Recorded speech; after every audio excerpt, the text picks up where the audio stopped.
नमस्कार दोस्तों, आप सभी का स्वागत है सीकेज एकेडमी में। दोस्तों आप लोग देख रहे हैं एनसीईआरटी के महत्वपूर्ण प्रश्नों का कलेक्शन होगा। यहाँ पर आपको बता दें क्लास 6, 7 और 8 के प्रश्नों का निचोड़ है और यकीन मानिए आप पूरा वीडियो देखते हैं तो आपको बुक पढ़ने की ज़रूरत नहीं पड़ेगी। बहुत ही अच्छे तरीके से मैंने यहाँ पर इन सबको मैनेज कर दिया है, ठीक है। तो आप हमारे साथ बने रहिए और इस पूरे वीडियो को देखिए। चलिए स्टार्ट करते हैं। तो देखिए हम लोग आज देखने वाले हैं 61 से, ठीक।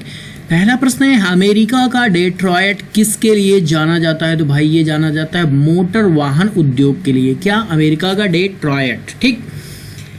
अगला प्रश्न है, भारत का मैनचेस्टर किसे कहा जाता है? तो देखिए भाई भारत का मैनचेस्टर कहा जाता है अहमदाबाद को, ठीक है। दक्षिण भारत का मैनचेस्टर भी कहा जाता है किसे भैया? कोयम्बटूर को कहा जाता है। और उत्तर भारत का मैनचेस्टर की बात करें तो ये कहा जाता है भाई कानपुर को, ठीक है। तो यहाँ पर आप देखिए कितने भैया मैनचेस्टर हो रहे हैं? 3 हो रहे हैं। भारत का मैनचेस्टर अहमदाबाद, दक्षिण भारत का कोयम्बटूर, उत्तर भारत का कानपुर, ठीक है। तो 3 मैनचेस्टर भारत में हैं। अगला आपका प्रश्न भाई, जापान का मैनचेस्टर किसे कहते हैं? तो भैया ओसाका को कहते हैं। किसे कहते हैं? ओसाका को, ठीक। अगला प्रश्न, सिलिकॉन घाटी कहाँ स्थित है? तो भैया ये संयुक्त राज्य अमेरिका के कैलिफोर्निया में स्थित है, ठीक है। सिलिकॉन, देखिए अब घाटी को आप जानते हैं कि वैली भी बोला जाता है, ठीक है। वैली का मतलब घाटी है। तो क्वेश्चन यहाँ पर सिलिकॉन वैली या सिलिकॉन घाटी कुछ भी मिल सकता है। तो ये कहाँ पड़ेगा? संयुक्त राज्य अमेरिका के कैलिफोर्निया स्टेट में पड़ेगा। और भारत की बात करें कि भाई भारत में सिलिकॉन घाटी किसे कहते हैं? तो भैया किसे कहते हैं? बंगलुरु को कहते हैं। आप लोगों को पता होगा, ठीक है। बंगलुरु, ठीक है। चलिए ऐसा ही बोल दिए, लिखने की जरूरत नहीं है। नाउ अगला और जरूरी प्रश्न है भैया, यहाँ पे आ गया जो मैं अभी बता रहा था कि भारत की सिलिकॉन घाटी किसे कहते हैं? तो बंगलुरु को कहा जाता है भारत की सिलिकॉन घाटी। नोट देखिए यहाँ पर इन्फोसिस तथा विप्रो टेक्नोलॉजी कंपनियां हैं, ठीक है। अभी तो फ्यूचर में और भी हो सकती हैं। दूर संचार के साधन के रूप में टेलीफोन उद्योग बंगलुरु, इलाहाबाद और कहाँ भैया? रायबरेली में है, ठीक है। उत्तर प्रदेश का जिला रायबरेली, जहां पर तीसरी रेल कोच फैक्ट्री बन चुकी है, ठीक है। नाउ सीमेंट निर्माण का मुख्य कच्चा माल क्या है? तो देखिए भाई सीमेंट निर्माण का जो मुख्य कच्चा माल होता है वो है चूना पत्थर, ठीक है। यातायात साधनों को कितने भागों में बांटा जा सकता है? तो 3 भागों में। कौन सा भैया? स्थल के साधन मार्ग, जल मार्ग और वायु मार्ग। तो देखिए भैया यातायात के 3 साधन हैं। कौन कौन से? स्थल मार्ग, जल मार्ग और वायु मार्ग, ठीक।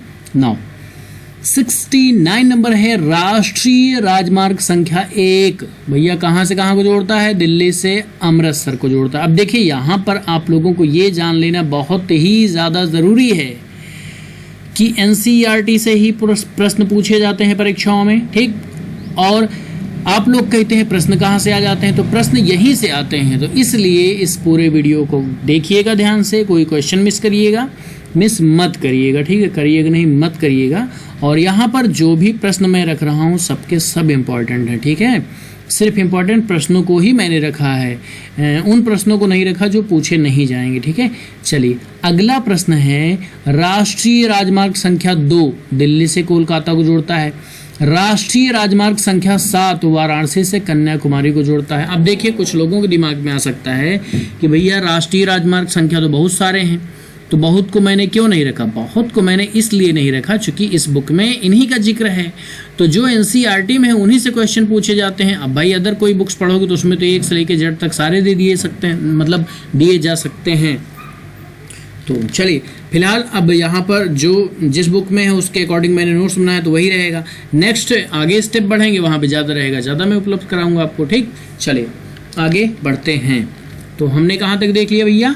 राष्ट्रीय राजमार्ग संख्या 7 NH7 वाराणसी से कन्याकुमारी तक है। नोट में देखिए राष्ट्रीय राजमार्ग संख्या 7 भारत का सबसे लंबा राष्ट्रीय राजमार्ग है, ठीक। ध्यान देना, कहाँ से? वाराणसी से कन्याकुमारी, ठीक। 72 नंबर है, स्वर्णिम चतुर्भुज महामार्ग में शामिल हैं भैया। तो देखो ये भी बहुत ही प्यारा क्वेश्चन है कि स्वर्णिम चतुर्भुज में कौन कौन से शहर शामिल है? तो दिल्ली, मुंबई, कोलकाता और चेन्नई। देखिए स्वर्णिम चतुर्भुज, 4 भुजाओं वाले या 4 भुजाएं हैं, ठीक है। तो ये महामार्ग में 4 शहर जोड़ रहे हैं, दिल्ली, मुंबई, कोलकाता, चेन्नई। अब लिखा है आगे कि को जोड़ते हुए लगभग 5846 किलोमीटर लंबा ये राजमार्ग बन जाता है, ठीक। 73 नंबर है उत्तर से दक्षिण गलियारा भैया क्या है, तो जम्मू और कश्मीर के श्रीनगर से तमिलनाडु के कन्याकुमारी तक ये क्या है, उत्तर से दक्षिण गलियारा है, ठीक है। चलिए हाँ, अगला है पूरब पश्चिम गलियारा। तो देखिए यहाँ पर गलियारे 2 क्वेश्चन आपके आ रहे हैं, ठीक है। पूर्व पश्चिम गलियारा भैया कहाँ से, असम के सिलचर से गुजरात के पोरबंदर तक है पूरब पश्चिम गलियारा। भारत में पहली रेलगाड़ी कब चली थी, तो देखिए भाई भारत में सबसे पहली बार रेलगाड़ी चली थी 1853 ईस्वी में। और कहाँ से कहाँ तक, मुंबई से थाने तक चली थी। कितने किलोमीटर चली थी, तो ये चली थी 34 किलोमीटर चली थी, ठीक है। तो ये क्वेश्चन आपके महत्वपूर्ण हैं, ठीक। भारत की बड़ी नवीनतम रेल मार्ग परियोजना कौन सी है, तो भाई कोंकण रेलवे जो है कि भारत की बड़ी और नवीनतम रेल मार्ग परियोजना है, ठीक। 77 नंबर पे भारत के प्रमुख राष्ट्रीय जलमार्ग हैं, तो भैया देख लेते हैं कि कौन कौन से भारत के प्रमुख राष्ट्रीय जलमार्ग हैं। पहला है गंगा नदी पर इलाहाबाद व हल्दिया के बीच, ठीक है। तो ये इलाहाबाद व हल्दिया के बीच ये है 1620 किलोमीटर, ठीक। दूसरा है ब्रह्मपुत्र नदी पर सादिया से धुबरी के बीच, ठीक, सादिया पुल है, कितना 891 किलोमीटर है।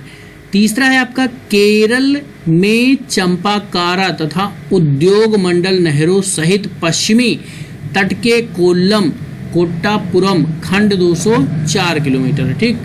कोट्टापुरम खंड 204 किलोमीटर है इसकी लंबाई। चलिए चौथा देखते हैं, तो चौथा है आपका काकीनाडा पुदुचेरी नहर गोदावरी कृष्णा, ठीक। तो ये हो गया आपका भैया 4, ठीक। अब 78 नंबर है हमारे देश का लगभग कितने प्रतिशत व्यापार विदेशी समुद्री मार्ग से होता है, तो भैया 95%, मतलब एक बहुत बड़ा अमाउंट कह लीजिए, ठीक है। 95% थोड़ा नहीं होता, बहुत बड़ी बात होती है। तो 95% व्यापार हमारे देश का कैसे होता भैया, विदेशी समुद्री मार्ग के द्वारा होता है। अब आपको बता दें यहाँ पर समुद्री मार्ग का जिक्र आया है, तो जर्मनी में एक नदी है, ठीक है। उस जर्मनी की नदी का नाम क्या है भाई, राइन नदी। क्या नाम है, राइन नदी। अब आपको बताते हैं कि राइन नदी की खासियत क्या है। राइन नदी विश्व में सबसे व्यस्त व्यापारिक नदी है, ठीक है, सबसे व्यस्त व्यापारिक नदी है। तो ध्यान देना, ये क्वेश्चन भी पूछा जाता है कि संसार की सबसे व्यस्त व्यापारिक नदी कौन सी है, तो भैया क्या हो जाएगा, राइन हो जाएगा। कहाँ पड़ती है, जापान में पड़ती है। अब देखिए यहाँ पर जापान का जिक्र आया, तो आपको बता दें जापान को उगते सूर्य का देश भी कहा जाता है, आपको पता होगा, ठीक, उगते सूर्य का देश। अब उगते सूर्य का आ गया तो भैया डूबते सूर्य का देश भी पूछा जाता है, ठीक है। तो यहाँ पर आपको बता दें डूबते सूर्य का देश किसे कहते हैं, डूबते, ठीक है, डूबते सूर्य का देश कहा जाता है किसको भाई, आपको पता हो तो बताइए। चलिए मैं बताता हूँ, ब्रिटेन को कहा जाता है, ठीक, ब्रिटेन को कहा जाता है डूबते सूर्य का देश। तो यहाँ पर 3 क्वेश्चन आपके अलग से क्लियर हो गए। उगते सूर्य का देश जापान, डूबते सूर्य का देश ब्रिटेन, ठीक। भारत में हवाई जहाज की प्रथम उड़ान भैया कब हुई थी, तो ये हुई थी 1911 ईस्वी में, ठीक, इलाहाबाद से नैनी के बीच हुई थी, ठीक। अब देखिए इलाहाबाद का नैनी की जिक्र है, तो आप जानते हैं कि भारत की जो क्या बोलते हैं भाई मानक रेखा, ये टाइम वाली है ना, तो ये जो है कि नैनी से ही गुजरती है, इलाहाबाद के नैनी से, ठीक है, भारत की मानक समय रेखा। अब 80 नंबर है किसी दूसरे देश से अपने देश में माल या वस्तु को लाना क्या कहलाता है, तो भैया इसे कहा जाता है आयात, ठीक है। अब ध्यान दीजिएगा यहाँ पर आयात और निर्यात 2 शब्द हैं, ठीक है, ये दोनों एक दूसरे के विपरीत हैं और यहाँ पर कभी कभार हो जाती है कन्फ्यूजन, ठीक है। आयात इंपोर्ट और एक्सपोर्ट कहते हैं, ठीक है। तो देखिए यहाँ पर ध्यान देना, इम्पोर्ट, इम को आप कर लीजिए इन, ठीक है, समझने के लिए। मान लीजिए इंग्लिश में आया, आपको इंग्लिश कम आती है, भूलो मत, तो इन का मतलब हुआ अंदर, और आयात आया, ठीक। तो हिंदी में आया हो जाएगा, मतलब आया, और इन मतलब इनका मतलब अंदर, यानी अंदर आया। अब निर्यात, ठीक है, अब यहाँ पे ध्यान मत देना, ठीक है, निर्यात, तो यहाँ पर एक चीज़ पकड़ लीजिए, क्लियर हो जाएगा। आया यानी आने वाला, इन मतलब अंदर यानी आने वाला। तो यहाँ पर आपका क्लियर होगा कि भैया आयात का मतलब क्या है, दूसरे देश से कोई वस्तु या माल हमारे देश में आना, और निर्यात का मतलब यहाँ से जाना। एक्स का मतलब है आप जानते हैं बाहर, ठीक है, या पूर्व, ठीक, पूर्व तो फिर आप चले जाओगे, एक्स मतलब बोलते नहीं, एक्स गर्लफ्रेंड, एक्स बॉयफ्रेंड, तो वहाँ पे पूर्व होता है, लेकिन ये एक्स मतलब बाहर भी होता है। जैसे आप कहीं से निकले तो एक्सिट लिखा रहता है, ठीक, बाहर का रास्ता। चलिए, तो देखिए यहाँ पर हम लोगों ने 20 क्वेश्चन को यहाँ पर भैया बहुत अच्छे से कवर कर लिया है। नेक्स्ट वीडियो में आपको 20 क्वेश्चन मिलने वाले हैं, और ये सीरीज़ जल्द ही ख़त्म होगी, तो उसके बाद जो है कि नेक्स्ट सीरीज चालू की जाएगी।